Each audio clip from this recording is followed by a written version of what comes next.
ॐ शुक्लाम्बरधरं विष्णुं शशिवर्णं चतुर्भुजं प्रसन्नवदनं ध्यायेत् सर्वविघ्नोपशान्तये। सरस्वती नमस्तुभ्यं वरदे कामरूपिणी विद्यारम्भं करिष्यामि सिद्धिर्भवतु मे सदा। गुरुर्ब्रह्मा गुरुर्विष्णुः गुरुर्देवो महेश्वरः गुरुसाक्षात् परब्रह्म तस्मै श्रीगुरवे नमः। ॐ सहना भवतु सहनौ भुनक्तु सह वीर्यं करवावहै तेजस्विनावधीतमस्तु मा विद्विषावहै।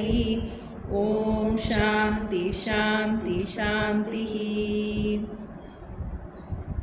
பொன்னில மாதர் ஆசை பொருந்தின பொருந்தார் உள்ளம் தன்னில் அந்தரத்தில் ஜீவ சாட்சி மாத்திரமாய் நிற்கும் எந்நிலங்களினும் மிக்க எழு நிலம் அவற்றின் மேலாம் நன்னிலம் அருகும் ஏக நாயகன் பதங்கள் போற்றி ஈன்றடி தளிக்கும் செய்கைக்கு ஏதுவாய் அயனாய் மாலாய் ஆன்ற ஈசனுமாய் தானே அனந்த மூர்த்தியுமாய் நிற்கும் பூன்றமுத்தனுமாய் இன்ப புணரியாதவனாய் நாளும் தோன்றிய விமல போத ஸ்வரூபத்தை பணிகின்றேன்.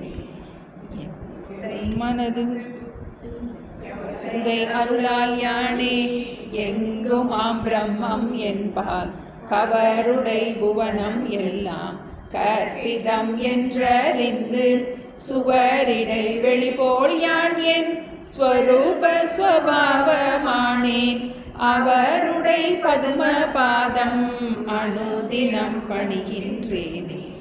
என்னுடைய மனது புத்தி இந்திரிய சரீரம் எல்லாம் என்னுடைய அறிவினாலே இரவி முன் இமமே ஆக்கி என்னுடைய நீயும் நானும் ஏகமென்றைக்கியம் செய்ய என்னுடைய குருவாய் தோன்றும் ஈசனை இறைஞ்சினேனே. அந்தமும் நடுவும் இன்றி ஆதியும் இன்றி வான்போல் சந்ததம் ஒளிரும் ஞான சத்குரு பாதம் போற்றி பந்தமும் வீடும் காட்ட பரந்த நூல் பார்க்க மாட்டா மந்தரும் உணருமாறு வஸ்து தத்துவம் சொல்வேனே. படர்ந்த வேதாந்தம் என்னும் பார்க்கடல் முண்டு முன்னூல் குடங்களில் நிறைத்து வைத்தார் குறவர்கள் எல்லாம் காய்ச்சி கடைந்தெடுத்தளித்தேன் இந்த கைவல்ய நவநீதத்தை அடைந்தவர் விடைய மண் தின்று அலைவரோ பசியிலாரே. முத்தனை வெங்கடேச முகுந்தனை எனையாட்கொண்ட கர்த்தனை வணங்கி சொல்லும் கைவல்ய நவநீதத்தை தத்துவ விளக்கம் என்றும் சந்தேகம் தெளிதல் என்றும் வைத்திரு படலமாக வகுத்துரை செய்கின்றேனே. வைத்திரு படலமாக வகுத்துரை செய்கின்றேனே. சந்தேகம் தெளிதல் படலம் 15வது பாட்டு. வஞ்சமில் பரமார்த்த குருவே. பஞ்சமில் பரமார்த்த குருவே சொன்ன வழிகள் அறிந்தே இனியோர் வசனம் கேளி சஞ்சலமற்ற கண்ட பூரணமாய் சீத்தம் ததாகாரம் ஆவதென்றோ சமாதி யோகம் குஞ்சலை ஒத்தலைவது தன் சுவாபம் ஆகி ஒரு கணத்தில் பல உலகாய் உதிக்கும் இந்த நெஞ்சகம் வஸ்துவில் அசையா நிவாரதீப நிலை அடைவதெப்படியோ நீ சொல்வீரே. கருது மனோகுணம் மூன்றில் ஒன்று கதித்தெழுந்தால் மற்றிரண்டும் கரந்து நீக்கும் தர்மமிகு சத்துவம் மேலான போது சன்மார்க்கமான தெய்வ சம்பத்துண்டாம். மறுவு ரசோகுணம் ஆகில் உலக தேக வாதனையாம் சாஸ்திர வாதனையும் ஆகும். அருமகனே தமோ குணம் மேலான போதில் அசுர சம்பத்துண்டாகும் அறிந்து கொள்ளேன். மனது சத்துவ சொரூபம் மற்றிரண்டும் வந்து கலந்தன அவற்றை மாற்றினால் போம். தனது சன்மார்க்கத்தை விடாதிருந்த போது தமோ குணமும் ரசோகுணமும் சமிக்கும் பின்னை பரிணாமம் சலனம் போன கால் கலங்கமற்று நின்ற ஆகாசம் போலும். நினதுலம் அப்படியாம் அப்பிரம தொன்றாய் நிர்விகல்ப சமாதியிலே நிற்கும் தானே. கலங்கமற்ற கண்ணாடி தன்முன் வேறோர் கலங்கமற்ற கண்ணாடி காட்டும் போது விலகியதன்மயமாகி அபேதமாகி விகற்பமின்றி நிர்விகற்பம் ஆனார் போல அலந்தறியப்படா விபுவாய் சத்தாய் சித்தாய் ஆனந்தமாம் ஐக்கியமான உலந்தெறிந்தபடி இருந்தால் உலகம் எங்கே உலகெங்கே என்று சங்கை ஒளித்திடாயே. ஏகமாய் மனம் இறந்தால் ஜீவன் மூத்தர் இருக்கும் மட்டும் பிராரதம் எதினால் உண்பார். போகமானது புசித்து தொலைப்பதன்றோ புசிப்பதென்றால் மனம் தானும் போனதன்றே. சோகமா மனம் இறந்தால் போகம் இல்லை தோன்றுமெனில் முத்தர் என்று சொல்லக்கூடாதே. மோகமாம் இது தெளிய குருவே நன்றாய் மொழிந்தருள்வாய் தெளிந்ததன்றோ முக்தி தானே. மனநாசம் சொரூபம் என்றும் அரூபம் என்றும் வகுத்துரைப்பார் இரு வகையார் வரும் இவற்றில் வினவாத ஜீவன் முத்தர் இடத்தில் ஒன்றும் விதேக முத்தர் இடத்தில் ஒன்றும் மேவும் கண்டார். தனதான சத்துவமாய் மனம் சேடித்து தமசு ரசசுகள் நசித்தல் சொரூப நாசம். அனகா சத்துவம் தானும் லிங்க தேகம் அடங்கும் போது அடங்குதலே அரூப நாசம். சுத்தமாம் சத்துவமே உண்மையாகும். துகள் இருள் போனால் மனம் என்னும் சொல்லும் போம் போம். வர்த்தமானத்தில் வந்த உணவை உண்பார் வருவதும் போவதும் நினைந்து மகிழார் வாழார்.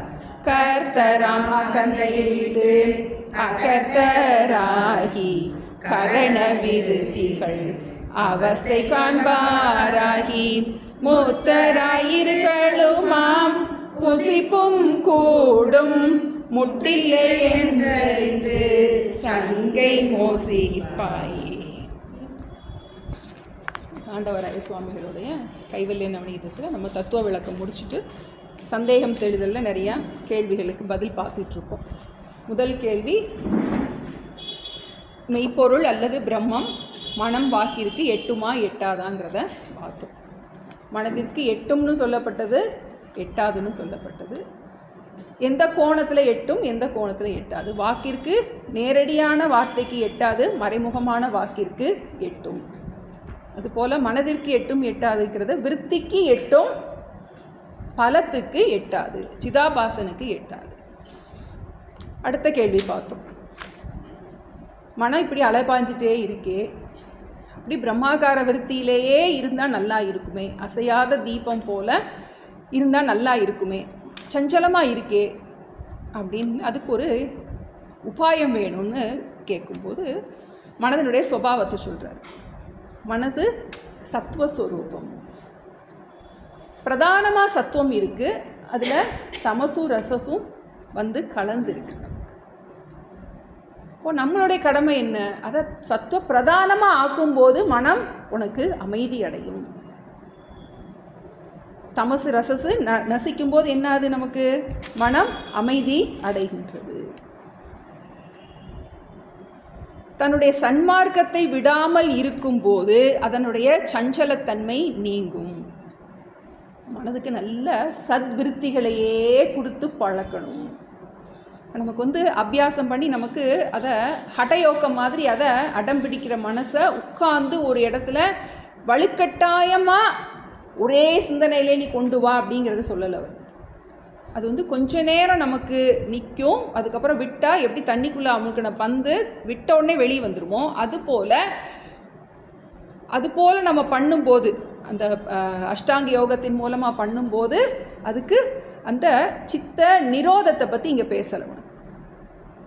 சகஜமாக எப்பவும் மனசு எப்படி நமக்கு அமைதியாகவே இருக்கிறது, விவகாரம் பண்ணும்போதும் எப்படி இருக்கிறது அப்படிங்கும்போது மனதுக்கு ஃபஸ்ட்டு ஒரு பியூரிட்டி வேணும் நமக்கு. அதான் நம்ம பார்த்தோம்.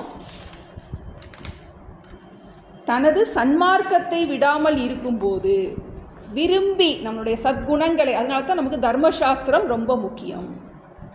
திருக்குறள் எதெல்லாம் நமக்கு உடைமை அப்படின்னு சொல்லப்பட்டிருக்கோ, அடக்கம் உடைமை, ஒழுக்கம் உடைமை, அறிவு உடைமை, எதெல்லாம் உடைமைன்னு சொல்லியிருக்கோ அதெல்லாம் நமக்கு சொத்து மாதிரி சேர்த்து வச்சுக்கணும். எதெல்லாம் ஆமைன்னு சொல்லப்பட்டிருக்கோம், கல்லாமை, கொல்லாமை, வெகுளாமை, இதெல்லாம் நமக்கு என்னது? அதெல்லாம் விட வேண்டியது. இதெல்லாம் நமக்கு ஒரு வாழ்க்கையின் லட்சியமாக வச்சுக்கிட்டு இதை நம்ம அபியாசம் பண்ண என்ன ஆகும் அப்படின்னா நம்மளுடைய ராகத்வேஷம் கொஞ்சம் கொஞ்சமாக குறைய தொடங்கும். கணபரிணாமம் போம், சலனம் போம். என்ன சலச்சலன்னு மனசு அலைப்பாயிறது ஆட்டோமேட்டிக்காக குறைய தொடங்கும் அப்படிங்கிறார். நினது உலம் அப்படி ஆகும். பிரம்மத்து ஒன்றாய் நிர்விகல்ப சமாதியில் தானே நிற்கும்னு கேரண்டி கொடுக்குற. நீ எங்கே ஒர்க் பண்ணணும்? நீ மனசில் உன்னுடைய ராகத்வேஷத்தை எல்லாத்தையும் விட தொடங்கணும். ஏன்னா நம்ம உலகத்தில் எந்த பொருளை பார்த்தாலுமே ஃபஸ்ட்டு இது நல்லா இருக்குது, நல்ல இல்லை, நம்ம மைண்ட் வந்து இதை பண்ணணும். விருப்பு வெறுப்பு. ஒச்சூர் சாமி சொல்கிறார் வந்து, உனக்கு ராகத்வேஷம் இருக்குன்னாலே you are having and online booking for next birth அப்படிங்கிறார். Online booking for next birth. உனக்கு விருப்பு வெறுப்பு உன்னை டாமினேட் பண்ண தொடங்குது அப்படின்னா கண்டிப்பாக உனக்கு சலனம் இருக்கும், நமக்கு விக்ஷேபம் இருக்க தொடங்கும். நமக்கு அதை என்ன பண்ணணும்? நம்ம அபியாசம் பண்ண அது ஏன்னா நமக்கு ராகத்வேஷோ பரிபந்தினோன்னு நம்ம கீதையில் பார்ப்போம். வழிப்பறி திருடர்கள் எவ்வளோதான் கிளாஸில் படித்தாலும் அந்த படித்த விஷயம் பிரச்சனை வரும்போது காணாம போயிடுது. எங்கே போச்சு? யாரோ திருடிட்டாங்க. பர்ஸில் வச்சுருந்த பணம் வீட்டில் போய் பார்க்கும்போது திறந்து பார்க்கும்போது இல்லை அப்படின்னா என்ன? அது நமக்கு திருடிட்டாங்க. வந்து கிளாஸ்க்கு வர்றோம் அப்படியே என்ன பண்ணுறாங்க? வந்து குரு மண்டையில் நல்லா நிரப்பி வைக்கிறாரு, ஞானத்தை புத்தியில் நிரப்பி வைக்கிறாரு. ஆனால் என்னது? பிரச்சனை வரும்போது ஓடி காணா போயிடுது. பரிபந்தினோ ராகத்வேஷங்கிற அந்த திருடர்கள், வழிப்பறி திருடர்கள் திருடிட்டாங்க. அப்போ நம்ம ஒர்க் பண்ண வேண்டிய இடம் இங்கே நம்மளுடைய விருப்பு வெறுப்பு. அதுக்காகத்தான் கிருஷ்ணர் வந்து முதல்ல 6 அத்தியாயத்தில் கர்மயோகம்னு விருப்பு வெறுப்பை நீ வச்சிக்காத, உன்னோட டியூட்டியை பண்ணு. இது பிடிச்சது பிடிக்காததுங்கிறத நீ வச்சிக்காத. ஏன்னா உலகத்தில் வந்து நமக்கு எப்போவுமே அப்போ நம்ம என்ன பண்ணுறது? ஒரு காஃபி இருக்குது, டீ இருக்குது. வந்து அப்போ எனக்கு அதில் பிடிக்கிறது, எனக்கு ராகத்வேஷம் வைக்கலாமா? அப்போது சாஸ்திரம் நமக்கு கைட் பண்ணுது. வந்து you can have preferences, don't have condition. Coffee tea இருக்கும்போது எனக்கு காஃபி பிடிக்கும், நான் காஃபி எடுத்துக்கலாம். நான் ஆனால் டீ இருக்கிற இடத்துல எனக்கு காஃபி வேணும்னு கேட்கக்கூடாது. அதே மாதிரி தான் லைஃப். நமக்கு ப்ரிஃபரன்ஸ் இருக்கலாம், பட் என்ன இருக்கக்கூடாது? கண்டிஷன் இருக்கக்கூடாது. கண்டிஷன் இருக்கும்போது இது எனக்கு வேணும் அப்படிங்கிறதுல நமக்கு ரொம்ப திடமாக இருக்கும்போது, வேண்டாம் அப்படின்னு பண்ணும்போது என்ன ஆகுது, நமக்கு விக்ஷேபம் மடன் என்ன ஆகும், மைண்ட் வந்து அலைப்பாய தொடங்கும், பாடம் மறந்து போயிடும். இப்போ நினது உளம் அப்படியாகும், அப்பிரம்மத்து ஒன்றாய் நிர்விகல்ப சமாதியில் நிற்கும் தானே. இப்போ விருப்பு வெறுப்பு குறைய குறைய உன்னுடைய தமசு ரஜஸு என்னாகும், குறைய தொடங்கும். இப்போ உன்னுடைய சத்துவம் பிரகாசமாகும். அதுக்கு ஒரு எக்ஸாம்பிள் கொடுத்தாரு. எப்படி கண்ணாடியை கண்ணாடியை காட்டும்போது அந்த கண்ணாடி, ஒரு கண்ணாடியினுடைய பிரதிபிம்பம் பிரம்மங்கிற கண்ணாடியினுடைய பிரதிபிம்பம் மனதுங்கிற கண்ணாடியில் அப்படியே பிரதிபிம்பிக்கின்றது. அதுபோல் நம்ம மனம் வழியாக தான் உலகத்தை பார்க்குறோம். அந்த மனசில் ராகத்வேஷம் இருக்குது, ராகத்வேஷங்கிற அழுக்கு இருக்குது அப்படின்னா பச்சை கண்ணாடி போட்டால் பச்சையாக தெரியும், சிவப்பு கண்ணாடி போட்டால் சிவப்பாக தெரியும். அப்போ உன்னுடைய மனம் தூய்மையாகும்போது, சித்த சுத்தியோடு நீ பார்க்கும்போது உன்னுடைய ஸ்வரூபத்தை நீ என்ன பண்ண முடியும், தரிசிக்க முடியும். களங்கமற்ற கண்ணாடி காட்டும்போது விளங்கி அதன்மயமாகி அபேதமாகி விகற்பமின்றி நிர்விகல்பம் ஆனால் போ. 5 கோஷம் படிச்சிருக்கோம். 5 கோஷம்னா என்னது, கவர். என்னுடைய ஸ்வரூபத்தை 5 மறைச்சிருக்கு. ஒவ்வொரு மறைப்பையாக நீக்கும் போது என்ன ஆகின்றது, அதுக்கப்புறம் அந்த திரைகள் மறைப்பு நீங்கினதுக்கப்புறம் அந்த ஸ்வரூபம் நமக்கு தெளிவாக ஸ்புரிக்கின்றது. நான் என்னை அறிகின்றேன். என்னை அறிய விடாமல் தடுத்தது எது? எப்படி கண்ணாடியில் ஒரு அழுக்கு இருந்துச்சுன்னா என்னால் என்ன வெளியே பார்க்க முடியாது, அதே மாதிரி என் மனசுங்கிற கண்ணாடியில் மாசுகள் இருக்கும்போது என்னுடைய ஸ்வரூபத்தை பார்க்கணும். இது வந்து வெளியே பார்க்குறது, இது உள்ளே பார்க்குறது. அந்தர்முக சமாராத்யா பகிர்முக சுதுர்லபா நம்ம படிப்போம். இப்போ நமக்கு உள்முகமாக நம்ம உள்ளே திருப்பி பார்க்கும்போது மனதினால் தான் அறிகிறோம். எப்படிப்பட்ட மனதினால் அறிகிறோம்? ராகத்வேஷம் இல்லாத மனதினால் அறிகின்றோம். எப்படி அறிகின்றோம்? அலந்தரிய படா விபுவாய் சத்தாய் சித்தாய் ஆனந்தமாய் பிரம்மத்து ஐக்கியமான உளம் தெரிந்தபடி இருந்தால் உலகம் எங்கே, உழைவு எங்கே. இப்போ ஆழமாக இந்த விஷயங்கள் உனக்கு மன தூய்மை இருக்கும்போது, சாதன சதுஷ்டயம் பூர்ணமாக இருக்கும்போது உன்னுடைய ஸ்வரூபத்தை பற்றி குரு சொன்ன விஷயங்கள், நீ அதுவாக இருக்கின்றாய்ன்னு எதை சொன்னாரோ அதுவாக நம்மளால் பிடிச்சிக்க முடியும். லட்சியார்த்தத்தை என்ன பண்ண முடியும், நம்ம பிடிச்சிக்க முடியும். எதை விடணுமோ அதை விட்டுறணும், ஜீவாத்ம புத்தியை விட்டுறணும். விட்டுட்டு என்ன பண்ண முடியும், அப்படி இருக்கும்போது உளம் தெளிந்தபடி இருந்தால் உலகம் எங்கே, உழைவு எங்கே. உலகம் உனக்கு பாரமாக இருக்காது. நீ அந்த காரணத்தை பார்க்க தொடங்கிட்டினா காரிய திருஷ்டி உனக்கு மறைஞ்சு போகும். காராச்சேவு கடலை மாவு திரும்ப கொஞ்சம் ஞாபகத்தில் வச்சுக்கிடுவோம். இப்போ நமக்கு இந்த நாமரூபம் தான் பிரச்சனையாக இருக்குது. நாமரூபங்கிறது என்னது, மாயா காரியம். இப்போ காரண திருஷ்டியை நீ பார்க்க தொடங்கும் போது எப்படி பார்க்க முடியும், உன் மனம் தூய்மையாக இருந்தால் பார்க்க முடியும். திருஷ்டிம் ஞானமயம் கிருத்வா பஷ்யேத் பிரம்மமயம் ஜெகத்து. இப்போது உலகம் எங்கே, உழைவு எங்கே. இப்போ நீ என்ன பண்ண முடியும், பிரம்மாக்கார விருத்தியிலே இருக்க முடியும் அப்படிங்கிறார். சதா அசையா நிவாத்த தீப நிலை மாதிரி இருக்க முடியும் அப்படின்னு ஒன்னே அடுத்த கேள்வியை அவன் கேட்டான். மனம் இல்லைன்னா எப்படி பிராரப்தத்தை அனுபவிக்க முடியும்? மனசில் தான் சுக துக்கம் இருக்குது.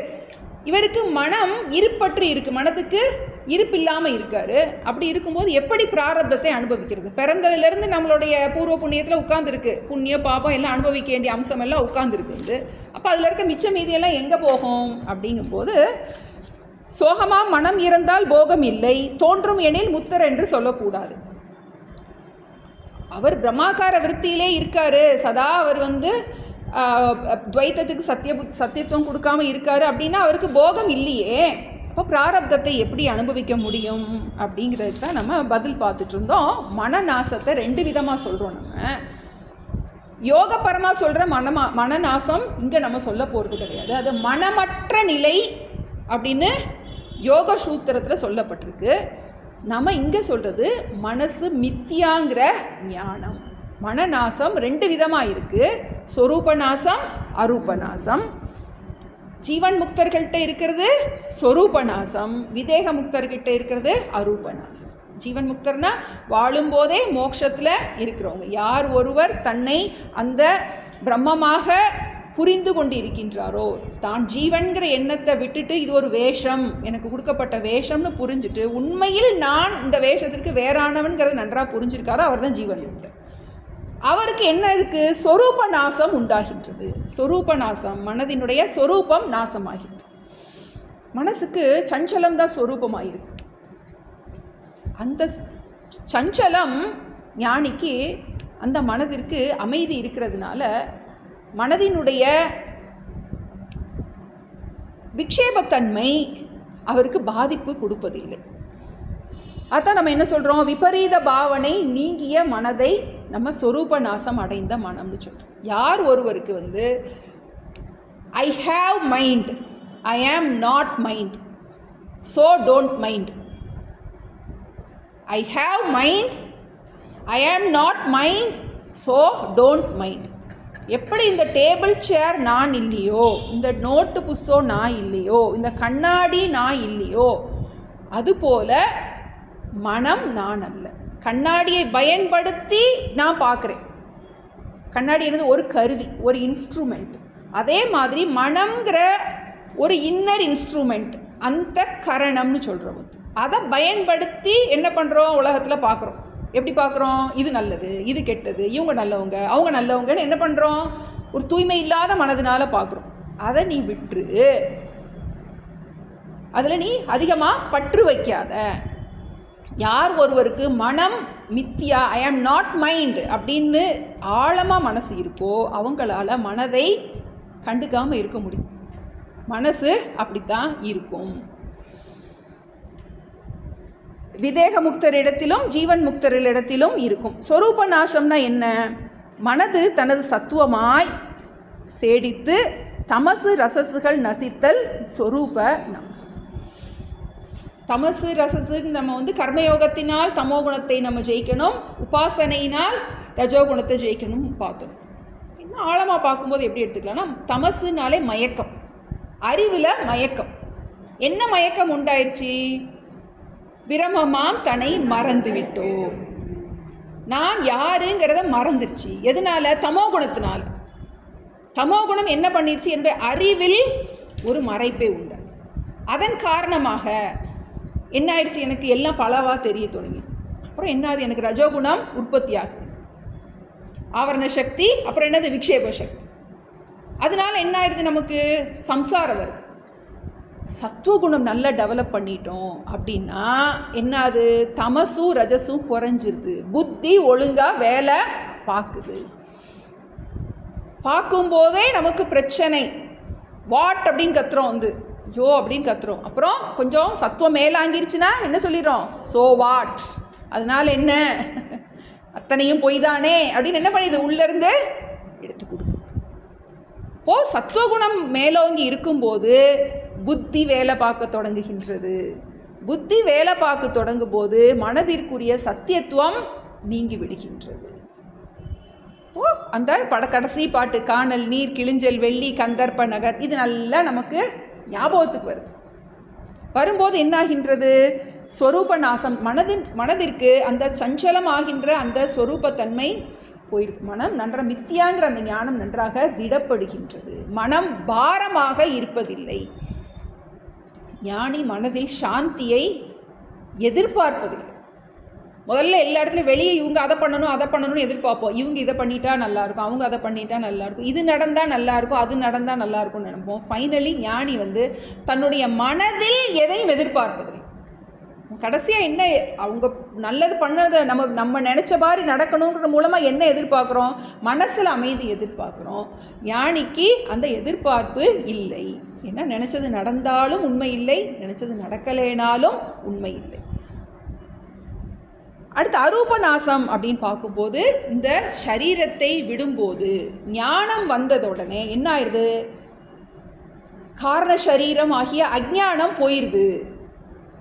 சத்துவகுணம் மேலாங்கும்போது ஞானம் வந்துடுது. ஞானம் வந்ததுனால என்ன ஆயிடுது? நமக்கு அஜ்ஞானம் போயிடுது. அஜ்ஞானங்கிறது என்னது? அதான் நம்மளுடைய காரண சரீரமாக இருக்குது. அஜ்ஞானம் போனதுக்கப்புறம் லிங்க தேகத்துக்கு எடுக்கிறதுக்கு லிங்க தேகம் உண்டாகாது. அது என்னாகின்றது? சமஷ்டியில் கலந்து போயிடுது. சத்துவம் தானும் லிங்க தேகம் அடங்கும் போது அடங்குதலே அரூப நாசம். மனசை நீ சத்துவ பிரதானமாக வச்சுக்கிட்டே இருந்தீன்னா அது காலப்போக்கில் என்னாகும், பிரம்மாகார விருத்தியை உனக்கு இயல்பாகவே உண்டாக்க தொடங்கும். இப்படிப்பட்ட ஒரு ஜீவன் முக்தர் எப்படி இருப்பார்? அந்த சத்துவம் மேலான போது என்ன ஆகும்? 21வது பாட்டில் சொல்கிறாரு, துகள் இருள் போனால் மனம் என்னும் சொல்லும் போம் போம் அப்படிங்கிற. மனதுங்கிறது ஒரு ஒரு ஒரு பொருள் நம்ம வீட்டில் இருக்குது, அது நமக்கு கண்டுக்காமல் இருக்கும், தேவையில்லை. அது நமக்கு எப்போ கண்டுக்காமல் இருக்கும்? அதை நம்ம பயன்படுத்துகிறதே இல்லை. அதுக்கு என்ன இல்லை, நமக்கு அதுக்கு ஒரு பெருசாக அது ஒரு பாரமாக இருக்காது. சத்தியத்துவ புத்தி கொடுக்க மாட்டோம், கண்டுக்காமல் இருக்கிறது, அது பாட்டுக்கு இருக்குது. அதுபோல் என்னது, மனம் என்னும் சொல்லும் போம் போம். மனசு இருக்கும், அது எப்படி இருக்கும்? மனசு நம்மளை ஆட்டி படைக்காது, மனது நம்ம ஆட்டி படைக்காது. நம்ம மனசை அறிவு புத்தி மனதை ஆளத் தொடங்குகின்றது. அப்போ என்ன ஆயிடுது? மனசுக்கு ஏன்னா இவ்வளோ நாள் அதான் ஆட்டி படைச்சிட்டு இருந்துச்சு, இருக்கும் ஆனால் பாரமாக இருக்காது. அதனால தான் மனம் போம் போம்னா மனசு போயிடாது, மனசு இருக்கும் ஆனால் மனசு பாரமாக இருக்காது. எதனால்? என்ன, அறிவு டாமினேட் பண்ணியிருக்கு. மனசு சேட்டை பண்ணும், இதை கொடு அதை கொடுன்னு என்ன பண்ணிக்கிட்டே இருக்கும். இவங்க இப்படி சொன்னாங்க, அப்படி சொன்னாங்க, அது நடந்துச்சு, இது நடந்துச்சுன்னு என்ன பண்ணோம்? மனசு சொல்லும்போது சத்துவம் மேலாகும்போது என்னது, ஞானம் வேலை பார்க்குது. படித்த பாட்டு ஞாபகத்துக்கு வரும், கிளாஸில் கேட்டதெல்லாம் ஞாபகத்துக்கு வரும். இப்படிப்பட்ட ஞானி எப்படி இருப்பார்? வர்த்தமானத்தில் வந்த உணவை உண்பார், வருவதும் போவதும் நினைந்து மகிழார் வாடார்.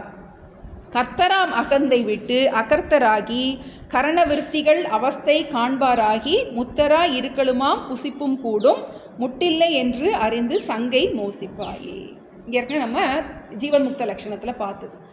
இப்படிப்பட்ட ஞானி, மனதை வென்ற ஞானி. அதனால தான் நம்ம ஞானிகளுக்கு சுவாமின்னு சொல்கிறோம். சுவாமின்னா ஸ்வம் அமி, தன்னுடைய மனதை அவர் ஆள்பவராக இருக்கின்றார். நமக்கெல்லாம் மனசு நம்மளை மேலே ஏறி ஆட்ட போட்டுட்டு இருக்கு, அவங்க மனதை தன் வசத்தில் வைத்திருக்கின்றார்கள். வருவதும் போவதும் நினைந்து மகிழார் வாடார். எதை பற்றி என்ன பண்ண மாட்டார்? போனதை பற்றியும் கவலைப்பட மாட்டார், இனி வரப்போகிறத பற்றியும் பெருசாக வருத்தப்பட மாட்டார். கர்த்தராம் அகந்தை விட்டு அகர்த்தராகி, நான் கர்த்தா அப்படிங்கிற அந்த எண்ணத்தை விட்டு தன்னை அகர்த்தாவான ஆத்மஸ்வரூபமாக புரிந்து கொண்டு கரண விருத்திகள் அவஸ்தைகள் காண்பாராகி.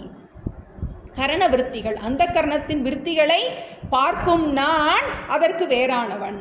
இதில் நல்ல திடமான பிரக்ஞா இருக்கு. அவஸ்தைகள் காண்பாராகி, 3 அவஸ்தைகளையும் பார்ப்பவன் நான் அதற்கு வேறானவன். எப்படி சொப்னத்தை பார்ப்பவன் அதற்கு வேறானவனோ அதுபோல் இந்த ஜாகிரத்தை பார்க்கும் நான் இதற்கு வேறானவன். இதில் ஆழமாக இருக்கும்போது முத்தராய் இருக்கலுமாம் புசிப்பும் கூடும். இப்படி உனக்கு திடமாக ஞானம் இருந்துச்சுன்னா ஞானமும் இருக்கும், பிராரப்தத்தை அனுபவிக்கவும் முடியும். ஞானம் இருக்கு, உலகத்தின் கோணத்தில் அவருக்கு பிராரப்தமும் இருக்குது, புசிப்பும் கூடும். சொரூப நாசம் ஆனதால் அவர் எப்படி இருக்காரு? முக்தனாக இருக்காரு. அரூப நாசம் ஆகாததால் பிராரப்தத்தை சாப்பிட்டுட்ருக்கு.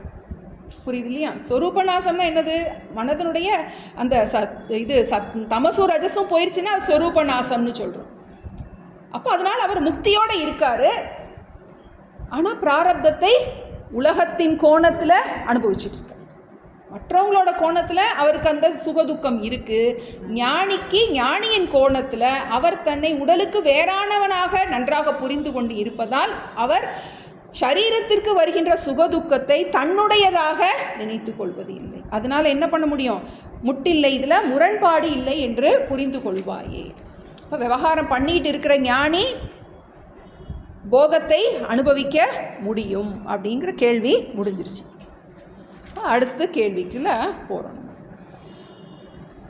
இப்போ எப்போ பார்த்தாலும் இவர் பிரம்மாகார விருத்தியிலே இருக்கார், சமாதியிலே இருக்கார். சமாதினா இந்த ஞானத்தோடு இருக்கார் அப்படின்னா அவரால் எப்படி வேலையெல்லாம் பார்க்க முடியுமா?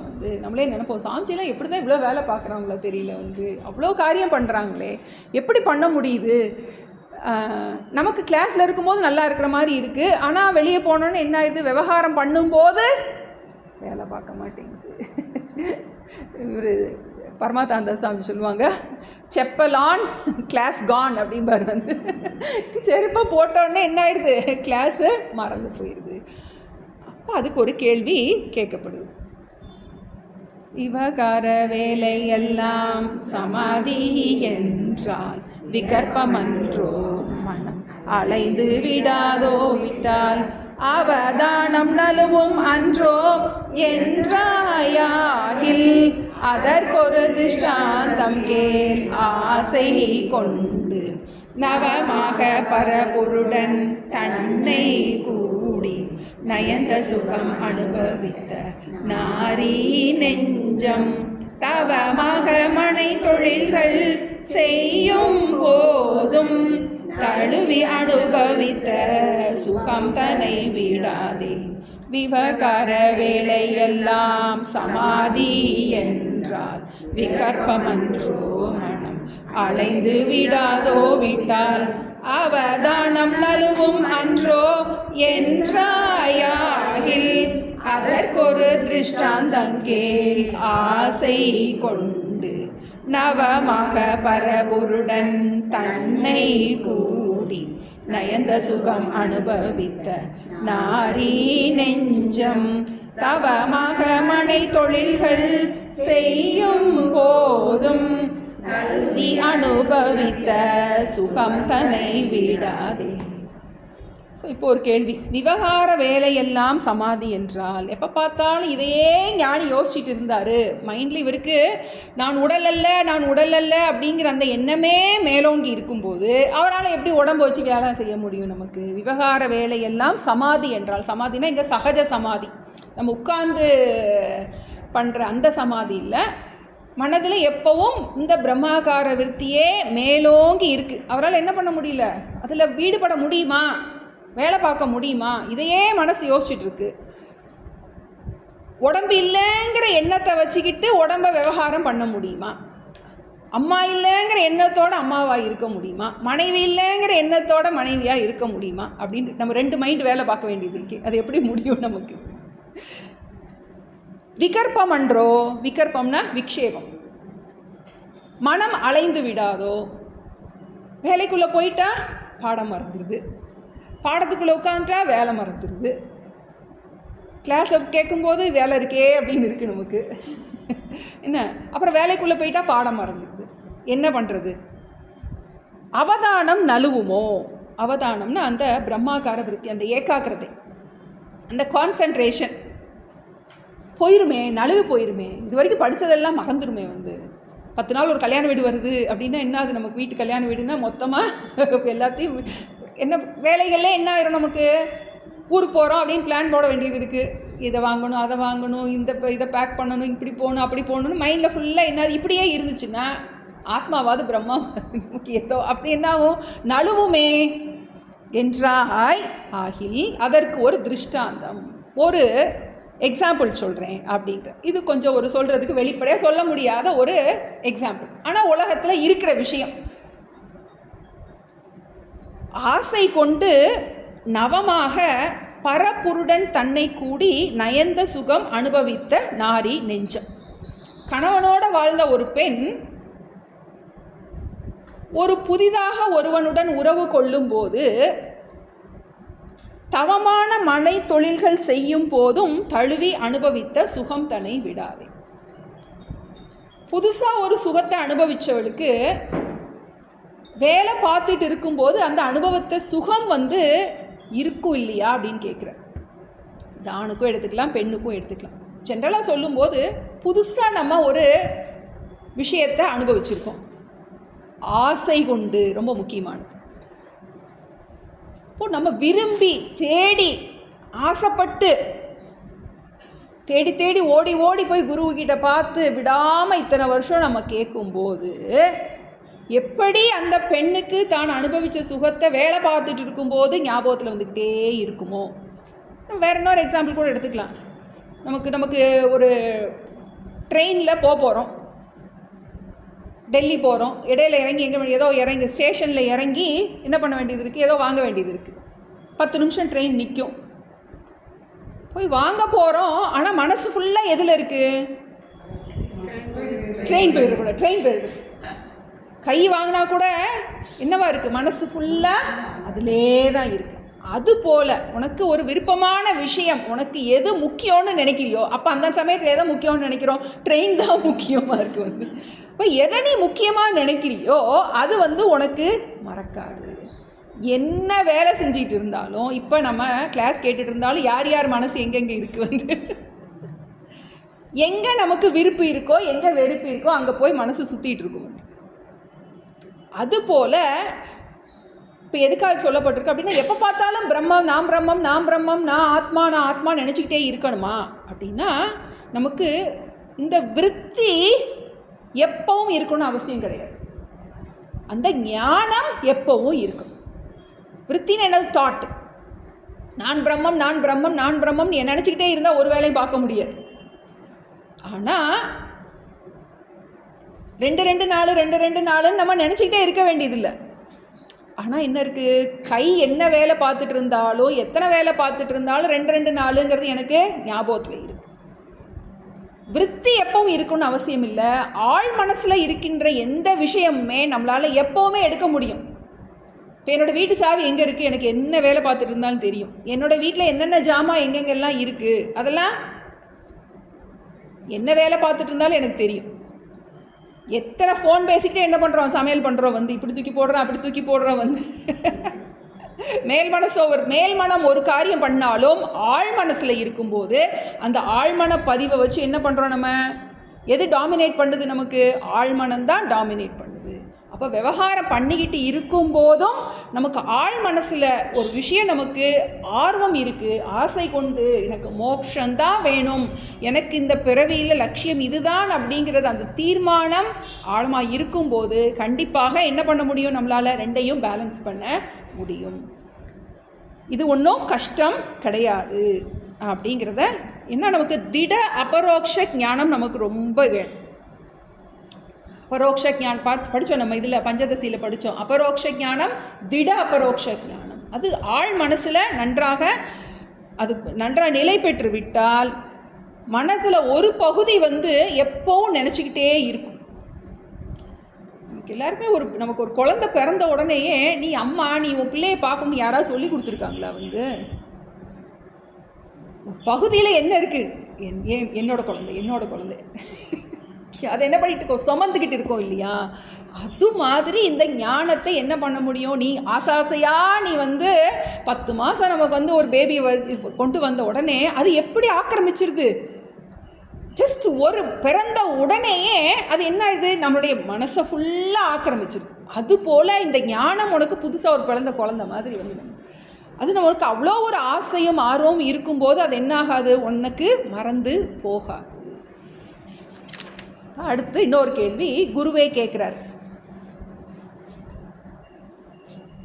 ஏன்னா நமக்கு இந்த கொஸ்டின் வந்துக்கிட்டே இருக்கும், எப்படி வேலையும் பார்த்துக்கிட்டு இதையும் பண்ணுறது, வேலையும் பார்த்துக்கிட்டு எப்படி இது ஞானத்தையும் இதையும் பேலன்ஸ் பண்ணுறது. எல்லாரும் ஏன்னா இதில் மெயினாக நமக்கு ஒரு டவுட் வரும், இதெல்லாம் சன்னியாசிகளுக்கு மட்டும்தான் கிடைக்குமோ இந்த அபரோக்ஷ ஞானம்ங்கிறது, நம்மளாம் கிரகஸ்தர்கள் ஆகிட்டோம், நமக்குலாம் அடுத்த பிறவியில் பார்த்துக்கலாம் அப்படின்னு நம்மளே என்ன பண்ணிடுவோம், கொஞ்சம் போஸ்ட்போன் ஒரு இது கொடுத்துருவோம். நம்ம சின்மயானந்த சுவாமிஜி ரொம்ப திட்டுவார், நீ ஹவுஸ் ஹோல்டர், நீ இல்லறத்தான்னு சொல்லிட்டு நீ எஸ்கேப்பே பண்ணக்கூடாது.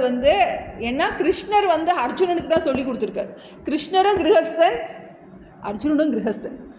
போய் யுத்த களத்தில் தான் சொல்லி கொடுத்துருக்காங்க, போய் காட்டில் போய் சொல்லலை. அதனால நமக்கு முடியாதுன்னு நினைக்கக்கூடாது அப்படின்னு ரொம்ப அவர் ஸ்ட்ரெஸ் பண்ணுவார். இப்போ அடுத்து ஒரு கேள்வி குருவே சொல்கிறார். தேகத்தன் அலனாகி அகர்த்தன் ஆகி ஜீவனின்றி பிரமமாய் தெளிந்த மூத்தன் போகத்தை உண்மன் என்றால் கருத்தாமே, பூரணமாம் அகர்த்தனுக்கும் போகம் உண்டோ, சோகத்தை அறுத்தருளும் குருவே இந்த துகள் அறுக்க வேண்டும் என்று சொன்னாயாகில், மாகர்த்தன் மாபோகி மாத்யாகி வகை மூன்றாய் அவர் இருக்கும் மகிமை கேளாய், தேகத்தன் அலனாகி அகர்த்தன் ஆகி ஜீவனின்றி பிரமமாய் தெளிந்த மூத்தன் போகத்தை உண்பன் என்றால் ஆமே, பூரணமாம் அகர்த்தனுக்கும்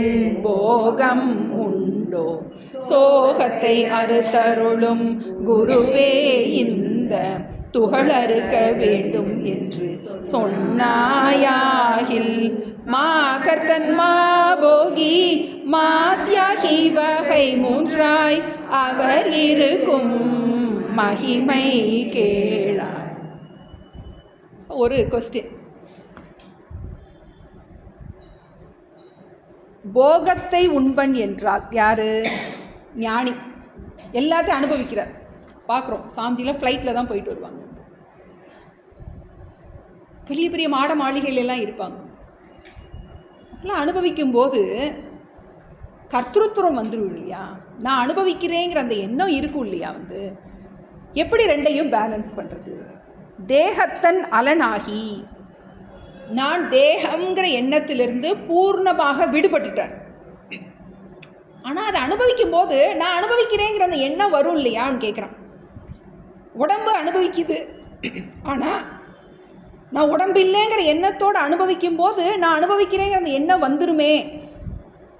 அகர்த்தனாகி ஜீவன் இன்றி பிரம்மமாய் தெளிந்த முக்தன்.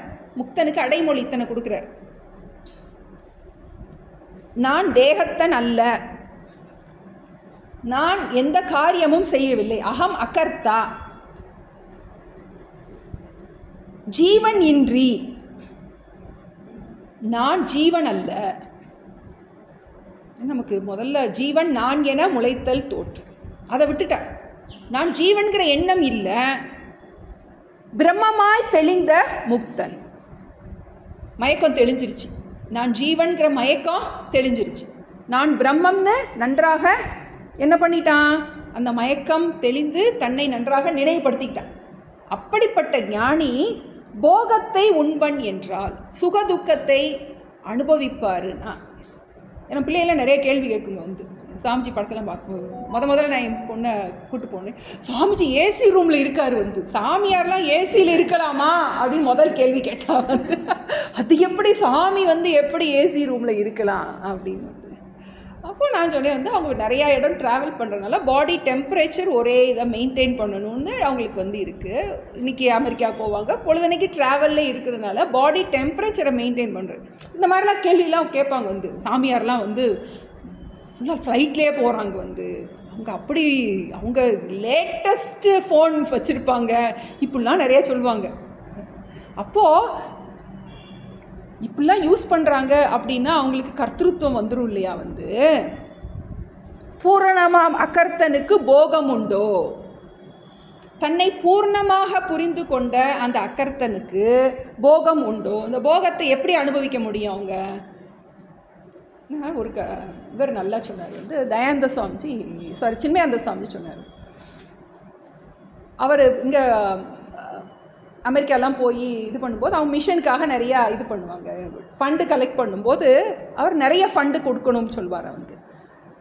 அப்போது அவர் சொல்லும்போது நான் சாது கிடையாது. சாதுன்னா என்னது? தட் இஸ் காட்டில் இருக்கிற தன்னை மட்டும் பார்த்துக்கிற துறவி அடுத்த வேலை சாப்பாடை வச்சுக்கக்கூடாது. அடுத்த வேலை சாப்பாடை வச்சுக்கக்கூடாது.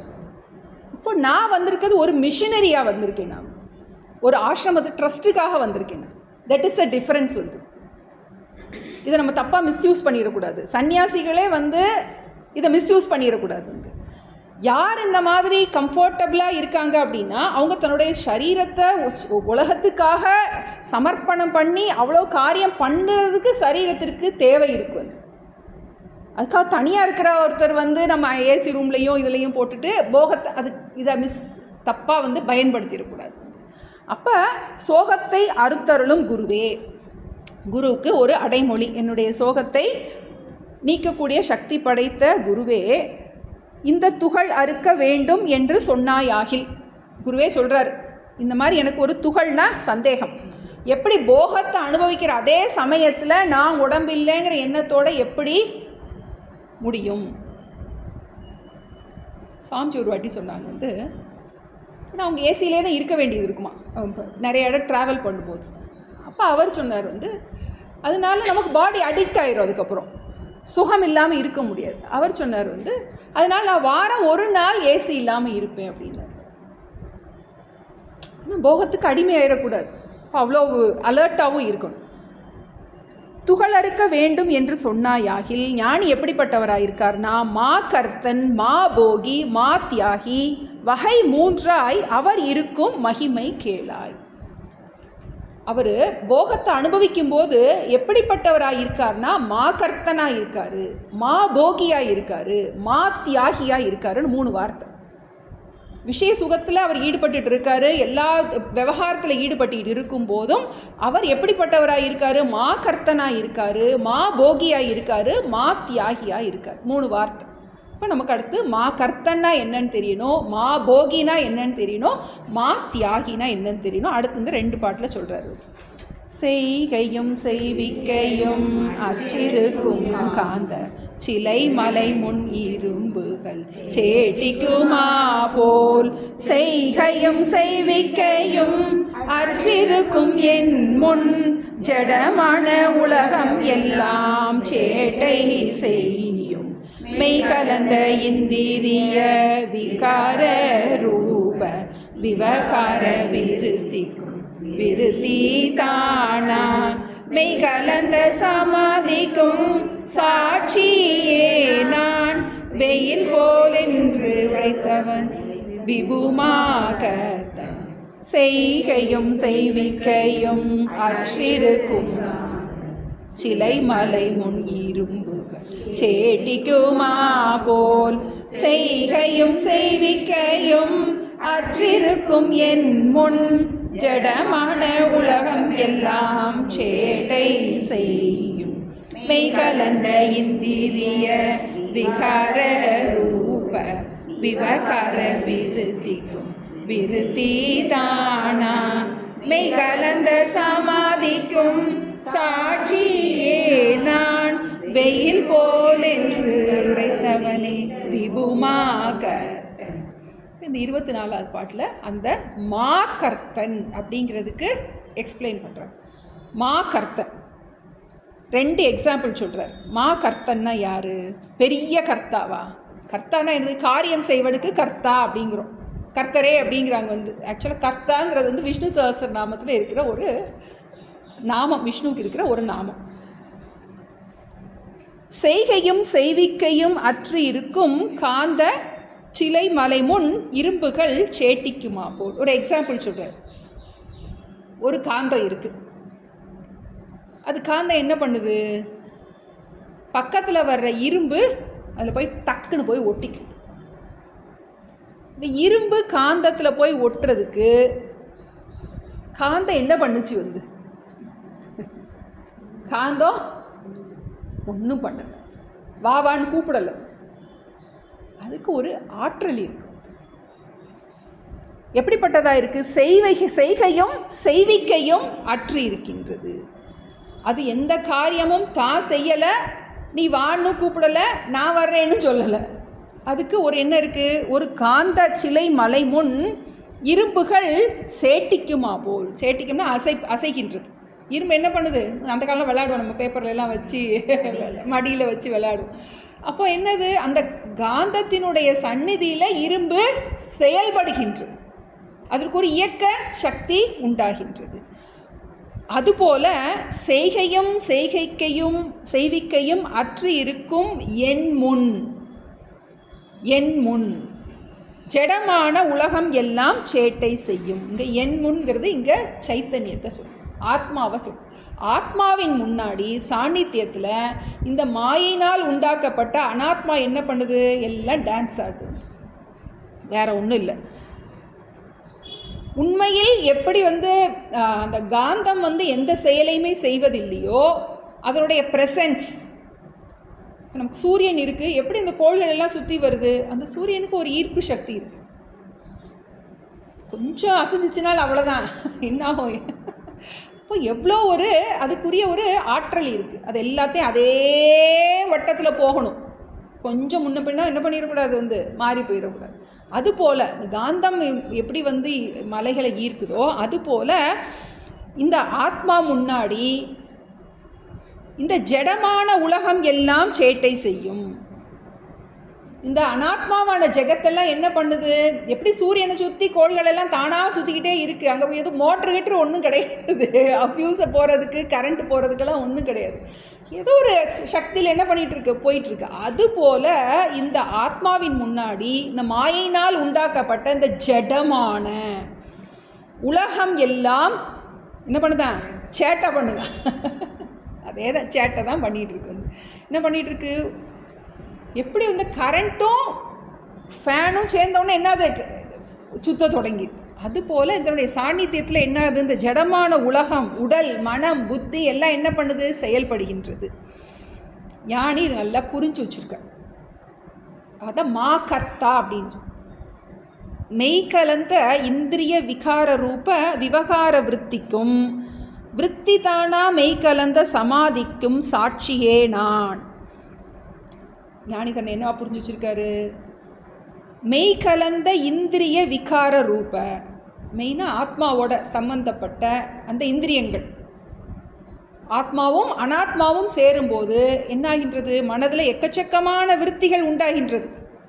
விகார ரூபம்னா மாறுதலுக்கு உட்படுத்தப்பட்ட விகாரங்கள், விகார விருத்திகள், பலவிதமான விருத்திகள் உண்டாகின்றது. விருத்தி தானா மெய்கலந்த சமாதிக்கு, விருத்திக்கும் சாட்சியே நான். சாட்சியே நான் ரெண்டுலையுமே சேர்க்கணும் நீங்கள் வந்து. இந்த விருத்திக்கும் நான் தான் சாட்சி, விருத்தியற்ற அந்த அபாவத்துக்கும் நான் தான் சாட்சி. விருத்தி தானா மெய்கலந்த சமாதிக்கும் சாட்சியே நான். நான் எதுவுமே பண்ணலை. எப்படி அந்த காந்தம் அது பாட்டுக்கு இருக்குது, அது முன்னாடி எல்லாம் ஆட்டம் போட்டுட்டு இருக்குது. அதுபோல் மைண்டில் நிறைய விருத்தி வருது, விருத்தி இல்லாத நிலையும் இருக்குது. விருத்தி இருக்குங்கிறதையும் விருத்தி இல்லைங்கிறதையும் நான் பார்த்துட்டு சும்மா இருக்கேன், எந்த வேலையும் பார்க்கல. மாக்கர்த்தன்னா என்னது? எந்த விதமான கர்த்திருவமும் இல்லாதவன், அகர்த்தா. எந்த விதமான காரியமும் உண்மையில் ஆத்மாவாகிய நான் எதுவும் பண்ணுவதில்லை, சாட்சி நான் அப்படிங்கிறத ஞானி நல்லா புரிஞ்சு வச்சுருக்க. எத்தனை விவகாரம் பண்ணிகிட்டு இருந்தாலும் அவருக்கு நல்லா தெரியும், ஏசி ரூமில் இருக்கிறது இந்த ஜடமான உடம்பு தான் இருக்குது, இந்த ஜடமான உடல் தான் இதை அனுபவித்து கொண்டு இருக்கின்றது. உண்மையில் நான் இதற்கு சாட்சியாக இருக்கின்றேன். அதுபோல இந்த விவகாரங்கள், இந்த விருத்திகள் எல்லாத்துக்கும் சாட்சியாக நான் இருக்கின்றேன். இந்த ஞானம் இருக்கிறதுனால அவர் என்ன பண்ண முடியும்? போகத்தையும் ஞானத்தையும் ஒரு சேர அனுபவிக்க முடியும். என்ன கேட்டாங்க வந்து, பூர்ணமாம் அகர்த்தனுக்கு போகம் உண்டோ? கர்த்திருவத்தை அவன் நான் கர்த்தா இல்லைங்கிறத புரிஞ்சுக்கிட்டு காரியத்தில் போகத்தை அனுபவிக்க முடியும். இன்னொரு எக்ஸாம்பிள் கொடுக்காரு. வெயில் போல் என்று உரைத்தவனே விபு. வெயில், சூரியன் இப்படி காலையில் எந்திரிக்குது, அது நம்மளை யாரும் எந்திரின்னு சொல்கிறதே இல்லை. பறவைகள் எல்லாம் எந்திரின்னு சொல்கிறதே இல்லை. ஆனால் சூரியனுடைய சாநித்தியத்தில் எல்லா உலகமும் சேட்டை செய்கின்றது. அதுபோல ஞானி இந்த உடல் மனம் புத்தி எல்லாம் ஆத்மாவினுடைய சாநித்தியத்தில் எல்லாம் செயல்படுகின்றது. உண்மையில் அகம் அகர்த்தா, உண்மையில் ஆத்மாவாகிய நான் எந்த செயலையும் செய்வது இல்லை. எப்படி சூரியனுடைய சந்நிதியில் எல்லாம் விவகாரம் நடக்கின்றதோ அதுபோல தன்னுடைய விபு அப்படின்னு கொடுத்துருக்கு. விபுனா எங்கும் நிறைந்தது, எங்கும் நிறைந்த சாட்சியாகிய என்னுடைய சாநித்தியத்தில் அனைத்தும் செயல்படுகின்றன. இதை நன்றாக புரிஞ்சு இருக்காரு. அதனால இவருக்கு பேர் என்னது? மா கர்த்தன். மா கர்த்தன்னா அகர்த்தா, தன்னை எந்த காரியமும் செய்யாதவன். எந்த நோக்கத்தில் பார்க்குறோம் நம்ம? இது பாரமார்த்திக திருஷ்டியில் பார்க்குறோம். ஆத்மாவாகிய நான் எந்த காரியமும் பண்ணுறதில்லை, உடல் மனம்தான் செயல்படுகின்றது. ஆத்மாவுக்கும் அனாத்மாவுக்கும் மாயினால் ஒரு சம்பந்தம் உண்டாகும் போது செயல்படுகின்றது போல தோன்றுகின்றது. உண்மையில் ஆத்மாவாகிய நான் எந்த விதமான செயலும் செய்வதில்லை. இதை புரிஞ்சிக்கிட்டவன் மா கர்த்தன். அடுத்த பாட்டில் மா போகி மா தியாகி. அறுசுவையின் குணம் குற்றம் அசுத்தம் சுத்தம் அப்பத்தியம் பத்தியம் என ஊனாய்ந்திடாமல் பொறுமையுடன் கிட்டினதை காட்டு தீ போல் போகங்கள் பூசிப்பவன் மாத்தியாகும். சிறிது பெரிதுகள் தனது அந்நியங்கள் நன்மை தீமைகள் சேரினும் படிக. சிறிது பெரிதுகள் தனதன்னியங்கள் நன்மை தீமை சேரினும் படிக செயல் போல் சித்தம் வெறிதிருக்கும் அவனே மாத்தியாகியாவன் விரதம் இம்மூன்றுடையவரே வீடுள்ளோரே. அறுசுவையின் குணம் குற்றம் அசுத்தம் சுத்தம் அப்பத்தியம் பத்தியம் என ஊனாய்ந்திடாமல் பொறுமையுடன் கிட்டினதை காட்டு தீ போல் போகங்கள் பூசிப்பவன் மாயோகி ஆகும். சிறிது பெரிதுகள் தனதன்னியங்கள் நன்மை தீமைகள் சேரினும் படிக செயல் போல் சித்தம் வெறிதிருக்கும் அவனே மாத்தியாகியாவன் விரதம் இம்மூன்றுடையவரே வீடுள்ளோரே. அதில் முதல் 2 வரியில் மாபோகி. மாபோகி எப்படிப்பட்டவர்? அறுசுவையின் குணம் குற்றம் அசுத்தம் சுத்தம் அப்பத்தியம் பத்தியம் என ஊன் ஆய்ந்திடாமல்.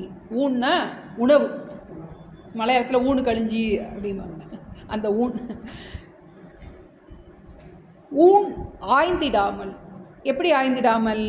இது சுவையானது, குணம் இது நல்லா இருக்குது, இது நல்ல இல்லை, உப்பு கூட காரம் கூட, இது இப்படி இருக்குது அப்படி இருக்குன்னு எந்த விதமான குற்றம் குறை பார்ப்பதில்லை. அசுத்தம் சுத்தம் அப்பத்தியம் பத்தியம் என ஊன் ஆய்ந்திடாமல். அதில் கருத்து செலுத்துவது இல்லை. சுத்தமாக இருக்குது அசுத்தமாக இருக்குது. சின்மயானந்த சாமிஜி என்ன சொல்லுவார்? எல்லாத்தையும் ஒன்றா போட்டு குழப்ப வச்சுருவார். என்னெல்லாம் சமைச்சிருக்காங்களோ எல்லாத்தையும் ஒன்றா போட்டு சாப்பிடுவார். மாதிரி சுவைக்கு எந்த விதமான இதுவும் இம்பார்ட்டன்ஸ் கிடையாது. சுத்தம் அசுத்தம் பத்தியம் அப்பத்தியம் இதெல்லாம் எதுவுமே பார்க்காமல் ஊன் ஆய்ந்திடாமல் பொறுமையுடன் கிட்டியதை காட்டு தீ போல் போகங்கள் புசிப்பவன் மாபோகி ஆகும். கிடைச்சதை காட்டு தீ எப்படி பச்சை மரம் எல்லா மரத்தையும் என்ன பண்ணும்? அடிச்சு. அதுபோல் இந்த சரீரத்துக்குரிய போஷாக்குக்கு சின்மயானந்த சாமி அப்படின்னு சொல்லுவார். ஜஸ்ட் எனக்கு ஐ நீட் ஜஸ்ட் நியூட்ரிஷன், அதான் வேணும். எனக்கு சுவையெல்லாம் தேவையில்லை. ஏன்னா எல்லாரும் ஒன்று ஒன்று கொண்டு வந்து கொடுப்பாங்க. இது நல்லா இருக்குது அது நல்லா இல்லைன்னு ஆயிடும். என்ன பண்ண ஒன்று ஒரே மிக்ஸ் போட்டு சாப்பிட்றோம். சுவைக்கு எந்த விதமான முக்கியத்துவம் கொடுக்காமல் போகங்கள் புசிப்பவன் மா போகி ஆகும். அடுத்து மா தியாகியார். சிறிது பெரிதுகள் தனது அந்நியங்கள் நன்மை தீமைகள் சேரினும் படிகச் செயல் போல் சித்தம் வெறிதிருக்கும் அவனே மாத்தியாகி. மாத்தியாகினா யாரு? இன்ப துன்பங்களுக்கு பாதிக்கப்படாமல் இருப்பவன். சிறிது பெரிதுகள் தனது அந்நியன், என்னோடது அவங்களோடையது, இது சின்னது இது பெருசு, நன்மை தீமைகள் இருமைகளுக்கு எதுவும் மதிப்பு கொடுப்பதில்லை. எப்படி இருக்காரா? ஸ்படிக செயல் போல. எப்படி ஸ்படிகமானது எதிலும் ஒட்டாமல் இருக்கின்றதோ அதுபோல வாழ்க்கையில் எந்த சுகதுக்கத்தினாலும் பாதிக்கப்படாதவராக சித்தம் எப்படி இருக்கா? வெறித்து இருக்கும். வெறித்தினா எப்படி இருக்கு? பற்றில்லாமல் இருக்கின்றது. வந்தா வா, போடா போ அப்படிங்கிற மாதிரி என்ன இருக்கு? எதுலையுமே அட்டாச்மெண்ட் இல்லை. அவனே மா தியாகி. எந்த விதமான சுகதுக்கத்தையும் யாரிடமும் எதிர்பார்க்காத ஒரு நிலை. ஒரு பாரதியார் பாட்டு ஒன்று இருக்கான். போருக்கு நின்றிடும் போது உள்ளம் பொங்கலில்லா அமைதி மெய்ஞானம். போருக்கு நின்றிடும் போது, போர்க்களத்தில் இருக்கும்போதும் உள்ளம் பொங்கல் இல்லாமல் இருக்கும். உள்ளம் கொந்தளிக்காமல் பொங்கல் இல்லாமல் இருப்பது மெய்ஞானம்னு பூர்ணானந்த சுவாமிஜி சொல்கிறார். அந்த மாதிரி பேலன்ஸ்டு மைண்ட். எத்தவத்தை செய்தாலும் ஏதவஸ்தைப்பட்டாலும் முக்தர் மனம் இருக்கும் மோனத்தே, எப்போவும் அந்த ஞானத்திலேயே இருக்கிறதுனால மா தியாகி, சுக துக்கத்தை பொருட்படுத்துவதே இல்லை, அவன்தான் மா தியாகி. விரதம் இம்மூன்றும் உடையவரே வீடுள்ளோர். ஞானி எப்படி இருக்கார், எதனால் அவரால் விவகாரமும் பண்ணிக்கிட்டு ஞானத்தையும் பிராரப்தத்தையும் அனுபவிக்க முடியும் அப்படின்னா இந்த மூணு அவர்கிட்ட இருக்கு. ஒன்று மட்டும் கிடையாது, மா கர்த்தாவாகவும் இருக்கணும், மா போகியாகவும் இருக்கணும், மா தியாகி. இதெல்லாம் நமக்கு டிப்ஸு. ஏன்னா நமக்கு விவகாரம் நம்ம பண்ணித்தான் ஆகணும். விவகாரம் பண்ணும்போது நம்ம பாதிக்காமல் இருக்கணும். பாதிக்காமல் இருக்கணும்னா இதெல்லாம் ஜீவன் முக்தனுடைய லட்சணம் மாதிரி. நம்ம சாப்பிடும்போது எப்படி சாப்பிடணும், நம்ம ஒரு காரியம் பண்ணும்போது எப்படி இருக்கணும், எப்படி காந்தம் எப்படி வெறித்து இருப்பது, சித்தம் ஸ்படிகம் போல எப்படி இருப்பது, இதெல்லாம் நம்ம விரும்பி நம்ம என்ன பண்ணணும், நம்ம அபியாசம் பண்ணும்போது என்னாகும் அப்படின்னா ஆள் மனசில் நமக்கு இது பதிய தொடங்கும். விவகாரத்தையும் நம்ம பண்ண முடியும், போகத்தையும் நம்ம நன்றாகவே அனுபவிக்க முடியும். இப்போ இதோடு நம்ம முடிச்சுக்கிடுவோம். அடுத்த கிளாஸ் 2 வாரம் இல்லை, நமக்கு அடுத்த கிளாஸ் மார்ச் 19 இருக்குது. அதுக்கு நீங்கள் வரும்போது கருத்தரங்கம் இப்போ 25 பாட்டு இருக்குது நமக்கு. இது வரைக்கும் படித்ததுக்குரிய கருத்தரங்கமாக ஹோம்ஒர்க்கு நீங்களும் கொஞ்சம் ரிவைஸ் பண்ண மாதிரி இருக்கும். மார்ச் 19 வச்சுக்கலாம். இந்த 1லேருந்து 25 வரைக்கும் பாட்டு, இந்த சந்தேகம் தெளிதலில் 1லேருந்து 25 வரைக்கும். இந்த 22லேருந்து பாராயணம் பண்ணி. விவகார வேலை எல்லாம் சமாதி என்றால் விகற்பமன்றோ மனம் அலைந்து விடாதோ விட்டால் அவதானம் நழுவும் அன்றோ என்றாயாகில் அதற்கொரு திருஷ்டாந்தங்கேல் ஆசை கொண்டு நவமாக பரபுருடன் தன்னை கூடி நயந்த சுகம் அனுபவித்த நாரி நெஞ்சம் தவமாக மனை தொழில்கள் செய்யும் போதும் தழுவி அனுபவித்த சுகம் தன்னை விடாது தேகத்தன் அலனாகி அகத்தன் ஆகி ஜீவன் இன்றி விராமமாய் தெளிந்த மூத்தன் போகத்தை உண்மன் என்றால் கருத்தாமே பூரணமாம் அகத்தனுக்கும் போகம் உண்டோ சோகத்தை அறுத்தருளும் குருவே இந்த துகளறுக்க வேண்டும் என்று சொன்னாயாகில் மாகத்தன் மாபோகி மாத்யாகி வகை மூன்றாய் அவர் இருக்கும் மகிமை கேளார் செய்கையும் செய்விக்கையும் அற்றிருக்கும் காந்த சிலை மலை முன் இரும்புகள் சேட்டிக்குமா போல் செய்கையும் செய்விக்கையும் அற்றிருக்கும் என் முன் ஜடமான உலகம் எல்லாம் சேட்டை செய்யும் மெய்கலந்த இந்திரிய விகார ரூப விவகார விருத்திக்கும் விருத்திதானா மெய்கலந்த சமாதிக்கும் சாட்சியே நான் வெயில் போலென்று உரைத்தவனே விபுமாகர்த்த அறுசுவையின் குணம் குற்றம் அசுத்தம் சுத்தம் அப்பத்தியம் பத்தியம் என ஊனாய்ந்திடாமல் பொறுமையுடன் கிட்டினதை காட்டு தீ போல் போகங்கள் பூசிப்பவன் மாபோகி ஆகும் சிறிது பெரிதுகள் தனதன்மைகள் செயல் போல் சித்தம் வெறிதிருக்கும் அவனே மாத்யாகி ஆவன் விரதம் இம்மூன்றுடையவரே வீடுள்ளோரே விரதம் இம்மூன்றுடையவரே வீடுள்ளோரே. ஐயனே எனது உள்ளே நின்று அனந்த ஜென்மங்கள் ஆண்ட மெய்யனே உபதேசிக்க வெளி வந்த குருவே போற்றி. உய்யவே முக்தி நல்கும் உதவிக்கோர் உதவி நாயேன் செய்யுமாறொன்றும் காணேன் திருவடி போற்றி போற்றி. செய்யுமாறொன்றும் காணேன் திருவடி போற்றி போற்றி. ஓம் பூர்ணமத பூர்ணமிதம் பூர்ணாத் பூர்ணமுதச்யதே பூர்ணஸ்ய பூர்ணமாதாய பூர்ணமேவாவசிஷ்யதே. ஓம் சாந்தி சாந்தி சாந்தி. ஹரிஹி ஓம். ஸ்ரீ குருப்யோ நமः. ஹரிஹி ஓம்.